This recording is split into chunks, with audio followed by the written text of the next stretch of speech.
بعض بچے شرارتی ہوتے ہیں اور بہن بھائی یا بھائی بھائی ہر وقت لڑتے رہتے ہیں۔ ان کا جھگڑا کسی صورت ختم ہونے میں نہیں آتا، جس کی وجہ سے اکثر ماں باپ پریشان رہتے ہیں، اور اسی چڑچڑاپن اور لڑاکے مزاج کی وجہ سے لوگ بھی شکایت کرنے لگتے ہیں۔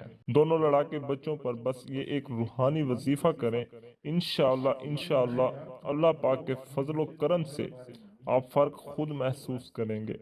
اس کے لیے کرنا یہ ہے کہ آپ پہلے ایک بچے پر 100 بار باوضو آپ نے بتائی ہوئی یہ ایک آیت پڑھ کر تکیے پر دم کرنی ہے۔ اسی طرح 100 بار پڑھ کر دوسرے بچے کے تکیے پر دم کرنا ہے، اور وہ تکیے الگ الگ استعمال کریں، یعنی ایک کا تکیہ دوسرا استعمال نہ کرے۔ اس کی آسان شکل یہ ہے کہ دونوں کے تکیوں کے غلافوں کا رنگ الگ الگ ہو تاکہ پہچان رہے، یا ان کے نام لکھ دیے جائیں۔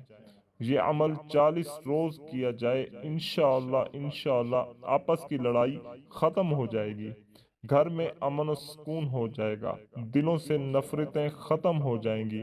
آپ نے کرنا یہ ہے کہ سورہ طارق پڑھ کر دم کرنا ہے، انشاءاللہ بہت فائدہ نظر آئے گا۔